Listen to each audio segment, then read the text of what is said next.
मेरी उम्र 26 साल है और मैं जयपुर का रहने वाला हूँ। मेरी माँ तो मेरे जन्म के बाद ही इस दुनिया में नहीं रही। मेरे बड़े भैया की उम्र उस टाइम 14 साल थी। मेरी दादी और मेरे पिताजी ने मुझे पाला था। दादी ने मेरी माँ की मौत के बाद मेरे पिताजी से दूसरी शादी पर काफी जोर दिया, लेकिन मेरे पिताजी ने दूसरी शादी पर राजी ना हुए। वो मुझे किसी दूसरी औरत की गोद में नहीं डालना चाहते थे। दादी ने पिताजी को बहुत समझाना चाहा, लेकिन पिताजी ने साफ इनकार कर दिया। फिर मजबूरन दादी नहीं मेरी परवरिश की, लेकिन दादी बस 9 साल तक ही हमारे साथ दे पाई। एक दिन वह भी हम तीनों को अकेला छोड़कर चली गई। पिताजी दादी की मौत के बाद टूटकर रह गए थे। मुझे संभाला उन दोनों के लिए बहुत मुश्किल हो रहा था। मैं उस वक्त 9 साल का था। भैया भी कॉलेज पढ़ने के लिए जाते थे और पिताजी भी नौकरी पर जाते थे।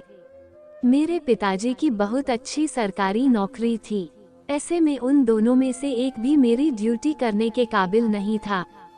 पिताजी अगर काम छोड़कर बैठे तो घर का खर्चा कैसे पूरा होता, और फिर भी या की पढ़ाई पर भी असर पड़ता। आखिरकार भैया नहीं अपनी पढ़ाई की कुर्बानी दी और उन्होंने घर बैठकर प्राइवेट पढ़ाई करना शुरू कर दिया।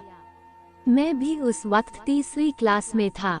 सुबह सवेरे उठता और तैयार होकर स्कूल जाता। भैया हम तीनों के लिए नाश्ता बनाते। नाश्ते के बाद फिर मुझे तैयार करके स्कूल छोड़कर आते और घर आकर घर के सारे काम काज करते। भैया मेरे आने तक दोपहर का खाना भी तैयार कर दिया करते और फिर मुझे स्कूल से वापस लेकर आते। मेरे भैया हर मेरी छोटी बड़ी चीज का, ख्वाहिशों का ख्याल रखते, मगर जिस घर में औरत ना हो उस घर का कोई हल नहीं होता।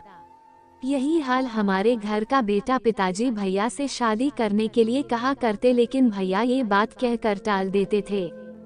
मैं अभी पढ़ाई करना चाहता हूँ और जब तक मैं किसी काबिल नहीं बन जाता तब तक मैं शादी नहीं कर सकता। एक दिन मैं स्कूल से आकर सो गया। सोकर उठा तो 2 बजे बज रहे थे। मेरी नज़र जैसे ही भैया पर पड़ी, जो आईने के सामने खड़े होकर खुद को देख रहे थे। मैं बिजी था तो मैं उठकर भैया के पीछे जाकर खड़ा हो गया। मुझे अपने पीछे खड़ा पाया। भैया जो अपने बालों में हाथ पर रहे थे, उन्होंने अपने हाथों को रोक दिया। फिर मुझे देखकर उन्होंने कहा कि मैं कहीं काम से बाहर जा रहा हूँ। अच्छा हुआ तुम जाग रहे हो और मैं 1 घंटे में वापस आ जाऊंगा। तब तक तुम अंदर से दरवाजे को अच्छी तरह से बंद कर लो और कोई भी शरारत मत करना। मैंने भैया की बातों को अच्छी तरह से समझ लिया और सर हिलाकर हाँ कर दिया कि ठीक है भैया आप चले जाओ। जब भैया घर से चले गए तो मैंने दरवाजे को अच्छी तरह से बंद कर लिया और दरवाजा बंद करने के बाद वापस आ गया। 1 घंटे बाद भैया भी घर वापस आ गए। फिर धीरे धीरे ऐसा ही होने लगा। हर दिन भैया 1 घंटे का बहाना लेकर घर से बाहर चले जाते और पिताजी के घर आने से पहले ही वापस आ जाते। अब मैं 8वीं क्लास में हो गया। मेरी उम्र 14 साल हो गई। दिन ऐसे ही गुजरने चले जा रहे थे। भैया की पढ़ाई कंप्लीट हो चुकी थी और भैया की बहुत अच्छी जॉब लग चुकी थी। एक दिन पिताजी टाइम से पहले घर आ गए। शाम के लगभग 7 बजे बज रहे थे। जब भैया घर में दाखिल हुए तो उनके साथ एक लड़की थी जिसने घूंघट किया हुआ था और जो लाल लहंगे में दुल्हन की तरह लग रही थी। जैसे ही पिताजी ने भैया की तरफ देखा, वह तो चूक गए और उठकर खड़े हो गए और चलते हुए भैया की तरफ गए थे और उनके पीछे खड़ी हुई एक लड़की पर नजर डालते ही पिताजी भैया की तरफ से बालिया नजरों से देख रहे थे। भैया ने पिताजी के तेवर देखते हुए कहा और हक लाते हुए बोले, पिताजी मुझे माफ कर देना, ये लड़की मेरी पत्नी है, मैंने इसे शादी कर ली। पिताजी ने गुस्से में भैया के मुंह पर थप्पड़ मार दिया, जिससे वह पीछे खड़ी हुई लड़की का अपने लगी। पिताजी की नज़र जब उस लड़की पर गई और उसके बाद एक नज़र पिताजी ने मुझे भी गुस्से से देखा। पिताजी ने कहा कि इस लड़की को अंदर ले जाओ। पिताजी का कहना मानते हुए मैं उस लड़की को अंदर लेकर चला गया। अंदर जाकर जैसे उसने घूंघट उठाया, मैं तो उसे देखकर हैरान रह गया, जिसको मेरे भैया अपनी पत्नी बनाकर लाए। लड़की बहुत ही ज्यादा खूबसूरती और उसकी उम्र भी भैया से बहुत कम ही नहीं बल्कि लगभग मुझसे 2 साल बड़ी होगी। मुझे भी लड़की बहुत पसंद आई थी। उनका चेहरा देखते ही मुझे भैया पर बहुत गुस्सा आ रहा था। आखिर भैया नहीं शादी किस अंदाज में की थी। भैया पिताजी से बात करके उनकी परमिशन से भी शादी कर सकते थे। ना जाने भैया ने ऐसा क्यों किया। मैं उस लड़की को कमरे में बिठाकर बाहर आ गया। पिताजी ने काफी देर तक भैया की क्लास लगा रखी। उनका कहना था कि ऐसे किसी की बेटी को शादी करके घर लाना, ये कौन सा तरीका है। अगर वो पिताजी को बताते तो पिताजी खुद उनकी शादी इज्जत से करा देते। लेकिन अब जो हो गया सो हो गया था। भैया ने पिताजी से बहुत माफी मांगी, लेकिन पिताजी ने भैया की खूब बेइज्जती की। अगले कुछ दिनों के बाद वह लड़की जिसका नाम अंकिता था, जो मेरी भाभी थी, वह हमारे साथ अच्छे से एडजस्ट हो चुकी थी। उम्र का ज्यादा फर्क ना होने की वजह से मैंने से नाम से बुलाना ही ठीक समझा था। मैं भाभी का नाम लिया करता था। भाभी का नाम लेने पर पिताजी मुझे बहुत डरते थे। उसके बाद मैंने मजबूर है नहीं अंकिता को भाभी कहना शुरू कर दिया। वक्त गुजरता ही चला जा रहा था। भाभी ने पूरे घर को अच्छे से संभाल लिया था और अब हमारा घर घर लगने लगा था। इस घर में औरत की कमी थी जो भाभी ने आकर पूरी कर दी थी। मुश्किल से खुशियों ने हमारे घर का रास्ता देख लिया था। लेकिन एक दिन पिताजी हम इस दुनिया में अकेला छोड़कर चले गए। खैर, जिंदगी की गाड़ी कब किसी के जाने से रुकती है, जो अब रुक अतीत हमें भी आखिरकार पिताजी की मौत पर सब्र आ गया। जिंदगी आगे बढ़ने लगी। मेरी भाभी के साथ अच्छी बॉन्डिंग हो गई।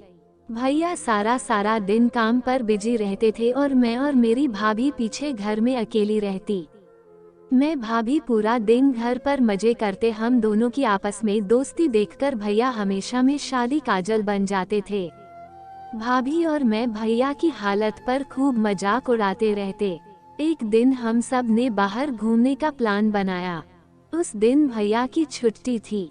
उस दिन अचानक मेरी तबीयत खराब हुई, जिसकी वजह से भाभी ने भी जाने से मना कर दिया। लेकिन फिर मैंने भाभी को जाने के लिए जबरदस्ती मना लिया। उनके जाने के बाद मैं वही हाल में सोफे पर लेट गया। अभी उन दोनों को गए हुए कुछ ही देर गुजरी थी कि अचानक दरवाजे पर शोर की आवाज हुई। मैं तो फिर से उठने ही वाला था कि इतनी ही देर में भाभी मेरे पैरों पर आकर गिर पड़ी।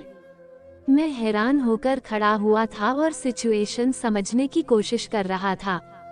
भैया नहीं भाभी को घसीटते हुए हॉल में लाकर फेंक दिया और वह काफी देर तक भाभी पर गुस्सा करते रहे, जबकि मैं चुपचाप खड़ा हुआ जहां तमाशा देखता रहा।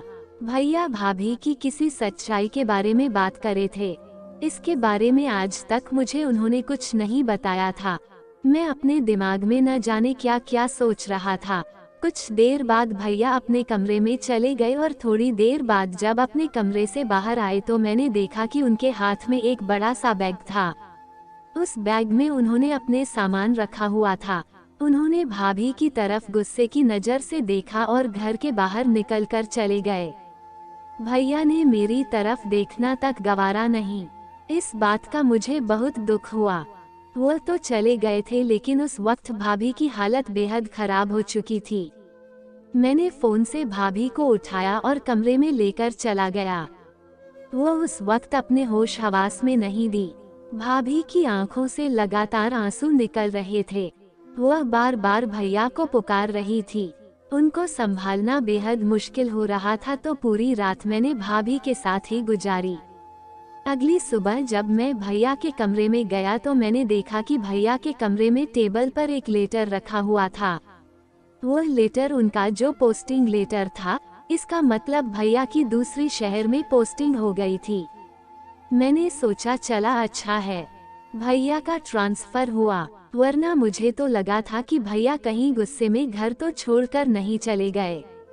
ये तो अच्छा हुआ कि पता चल गया था कि भैया कहाँ गए थे, वरना न जाने भाभी का रो रो कर क्या हाल होता। भैया ने भाभी की ऐसी हालत कर दी थी कि मुझे भैया पर बहुत ज्यादा गुस्सा आ रहा था। अब घर में मैं और मेरी भाभी ही बचे थे। हम दोनों एक दूसरे का ही सहारा थे। अभी भैया को बहुत याद करती थी, लेकिन मुझे कभी भी भैया की याद नहीं आती। मैं तो उनके घर से बाहर होने पर बहुत ज्यादा खुश था।